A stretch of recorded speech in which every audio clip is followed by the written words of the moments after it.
Welcome to section 8.4, volume of a solid by slicing. So we will use slicing to find the volume of a solid. I know that's kind of saying the same thing twice. If you think of a loaf of bread, could you determine the volume of a loaf of bread if you only had one slice? The answer is actually yes. You could take the volume of that one slice and the volume in the next slice and the volume in the next slice, and you'd add them all up. But if you know that all those slices were exactly the same, you could find the volume of the one slice and then multiply by however many you have. That's kind of what we'll be doing here, but our slices aren't necessarily going to be exactly the same. The idea behind slicing is to cut a solid into thin slices using planes perpendicular to an axis, and then add the volumes of all the slices to obtain the total volume of the solid. In words, the volume of a slice is the area of the cross-section times the thickness. So it's area, and it will either be area in regards to x or area in regards to y, and then delta x or delta y. That delta is the thickness. So on the right-hand side, we have a picture of what's going on. So how does that look for integration for us? Volume of a solid using slicing. For each x in the interval from A to B, the area A of the cross-section of a known solid. Let me start again. Volume of a solid using slicing. If for each x in the interval from A to B, the area A of x of the cross-section of a solid is known and is continuous on the interval from A to B, then the volume V of the solid is given by V equals the integral from A to B. A of x is the area of the cross-section times dx. So example 1. The base of a solid is the region between the x-axis and the inverted parabola y equals 4 minus x squared. The vertical cross-sections of the solid perpendicular to the x-axis are semicircles. Compute the volume of the solid. So we start these just like we did those area problems. Example 1. The base of a solid is the region between the x-axis and the inverted parabola y equals 4 minus x squared.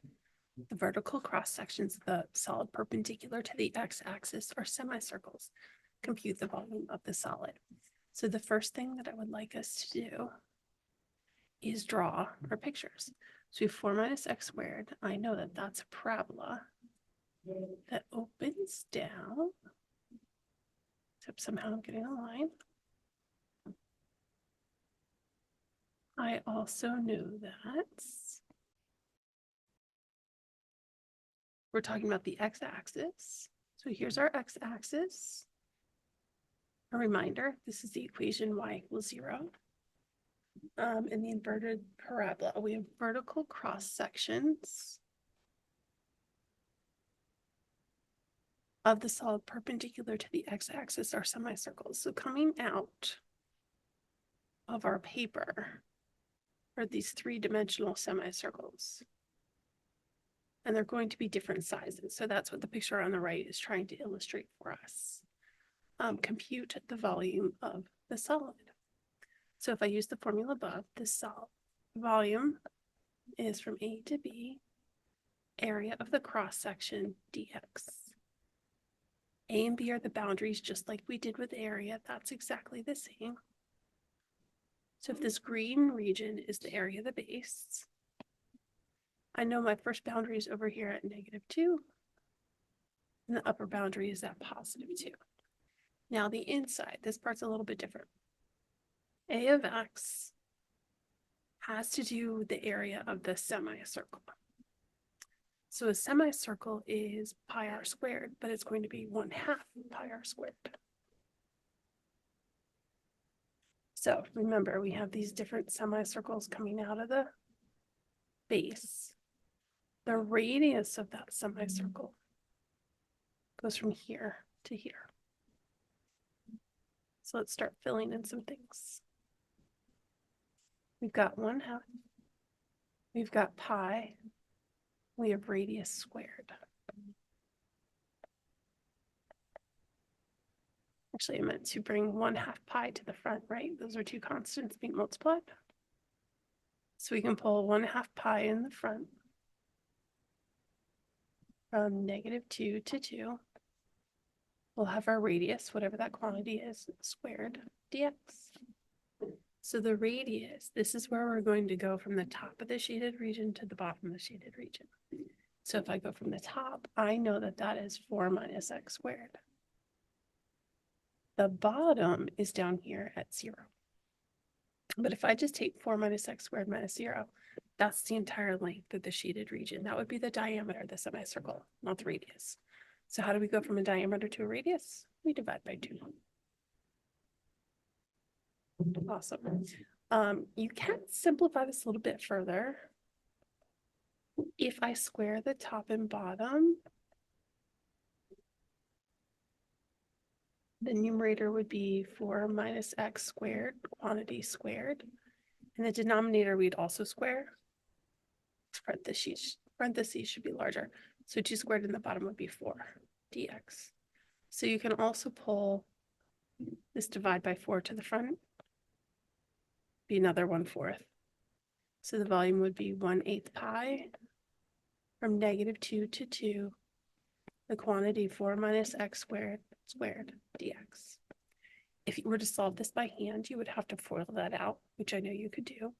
And then you would find the antiderivative of each term individually, pop in the boundaries 2 and -2, subtract fundamental theorem of calculus, and you get the answer. I'll show the answer on the next screen.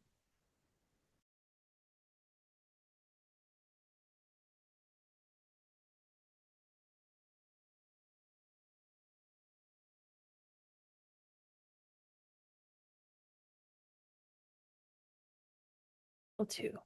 A solid has a circular base of radius 3 units. Find the volume of the solid if every plane cross-section perpendicular to the diameter is an equilateral triangle. So we have the shape that's in the cone kind of cousin, but it's not actually a cone. You're going to have this sharp ridge that goes all the way across. If I graph a circle, the equation of this circle is x squared plus y squared equals 9. And this piece says it's perpendicular to the diameter, but truthfully, there are multiple diameters. We have one that's directly vertical.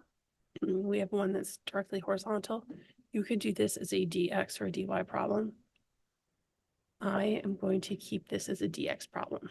That's just what I'm more comfortable with. We've done more of those things. So if I'm perpendicular to the diameter, they're vertical pieces. I forgot to label the radius would be 3, 3, -3, and -3. All right, we're doing so okay so far.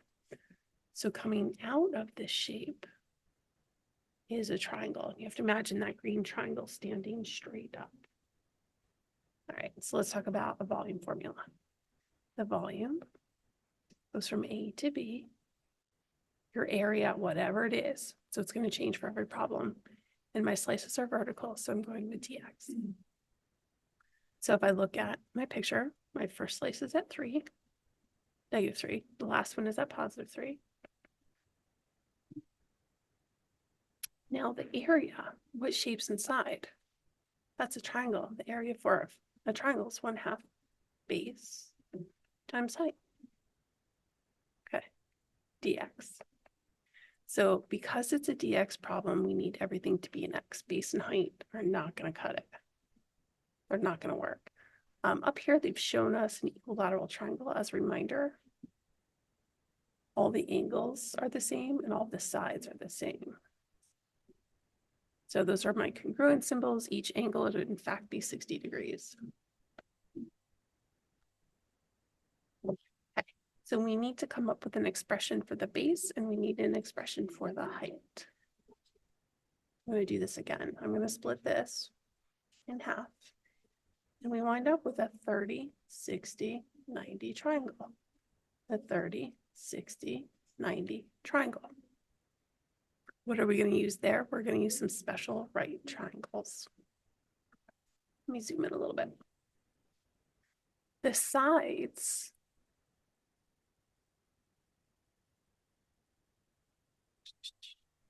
I'm going to call this S for side. Actually, I take that back.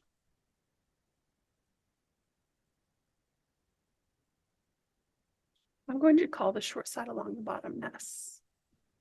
So this is also S over here. If I think back to that 30, 60, 90 triangle, I know the sides are 1, 2, root 3. So this side would be 1s. This side is 2 times s. And this is root 3 times s. Okay. Now, the base of this triangle, this whole thing across, is 2s. That base matches up, oops, with this length right here. So this 2s is the same length as that. If I want the area formula for this triangle, let me go back to my pink. I know that area is 1/2 base times height. I know that the base is going to be 2s. And I know that the height is going to be the square root of 3 times s. Okay, so if I simplify this a little bit, the 1/2 and the 2 cancel out. I have s times s, which is s squared, and here's a root 3. That's the area of the entire triangle, right? But s, actually 2s, is equal to this distance. So here's kind of an annoying part about this problem. And they're much nicer when they're like right isosceles triangles. This one's really kind of annoying. I'm going to say that that distance 2s is equal to top minus bottom. If I solve this equation for y, I get the square root of 9 minus x squared. That would be the top, but it's really a plus or minus. So this would be y equals negative square root of 9 minus x squared. That's this piece. So in order for it to work as a function, you have to have two separate functions. We're going to solve for y.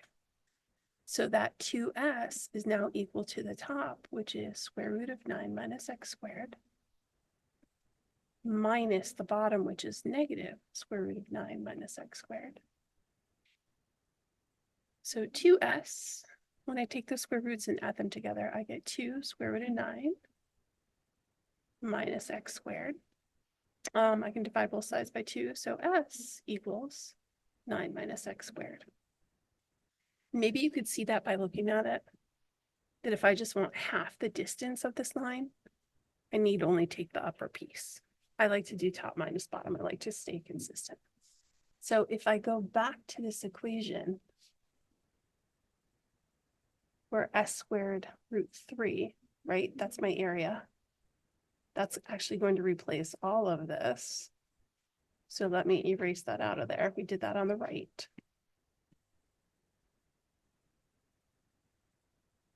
I'm going to bring over s squared root 3, but in place of s, I'm putting the square root of 9 minus x squared.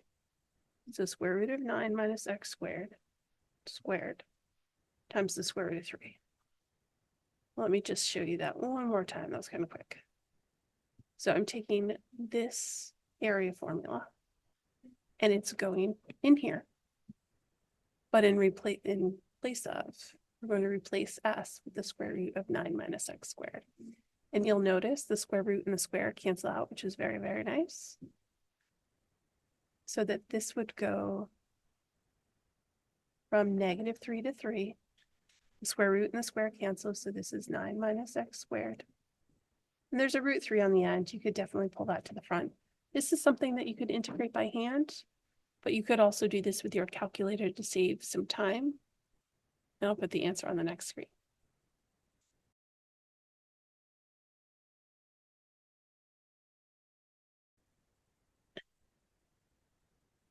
I have 2 more examples for us. The next one is example 3. Our region R in the xy plane is bounded by the square root of x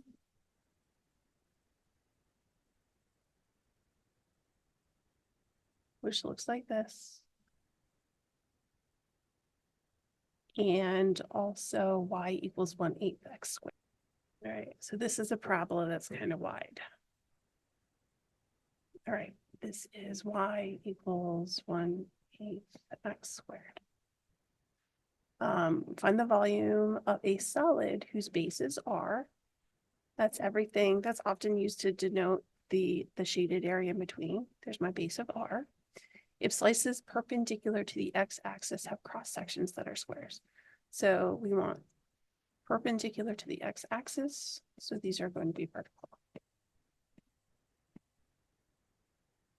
If we have vertical slices, just like with area, vertical is always dx. If I talk to you about stick figures, our stick figure is standing up, and we're going to do head minus feet. And we also know that we have squares. So there are squares that are coming out of this picture. So the volume is going to be A to B area, and it's a dx problem. What shape do we have inside? We have squares. What's the area formula for square? Don't use x, it's going to get messy. I'm going to use the word side. It's the length of each side squared, dx. So when I look at this picture, I know that A is going to be 0 and B is going to be 4. If I couldn't tell that from my picture, I would set those two functions equal to each other and solve for x. You would get two answers. You would get 0 and 4. Now, the length of a side that we're going to square, and it's a dx problem, is going to be the top minus the bottom, the head minus the feet. So it's square root of x minus the bottom is that 1/8 thing. 1/8 x squared. If you wanted, or if you had to integrate this by hand, you would have to FOIL it out first, and then you would have to integrate each piece individually. But if you want to save some time and you're able to, Math 9 works lovely to get you the final answer.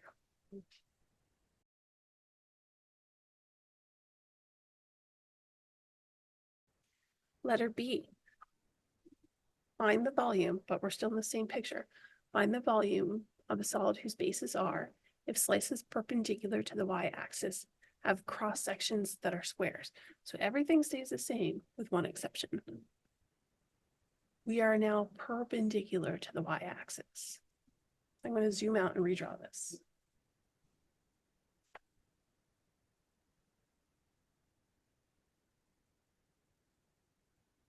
Here's my y equals the square root of x. Oops. Here is my 1/8 x squared.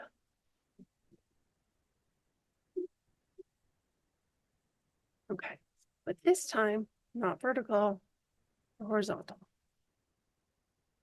And if I talk to you about stick figures with area lying on their side.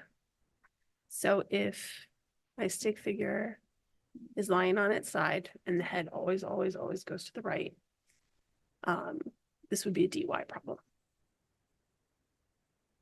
So if we're taking a nap on the couch, it's dy. If we're standing up, it's dx. So now when I look at this, the volume formula starts out the same. Volume from A to B, area of that cross-sectional slice, the piece of bread. And this is, see, I just goofed because it's horizontal, it's dy, so this should be y.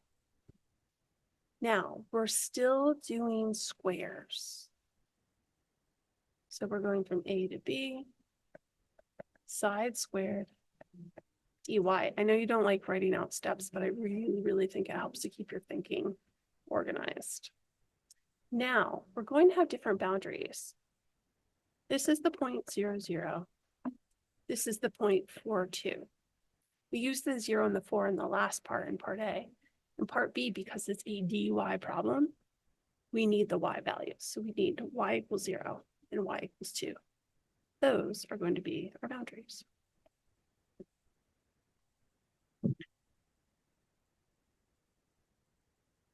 We still have side squared, and we're still using the two functions, but we need the y versions of those functions.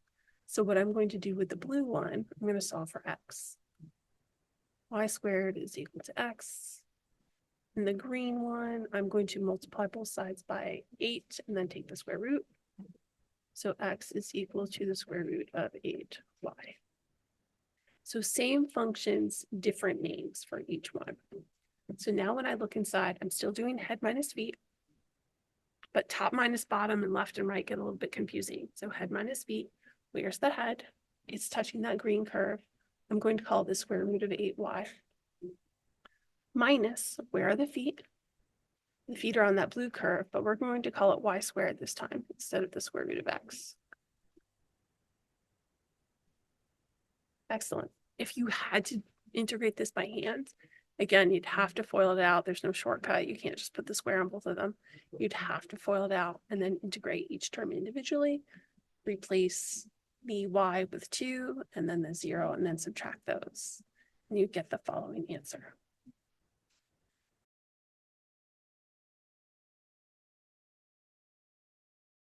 Let me know what questions you have.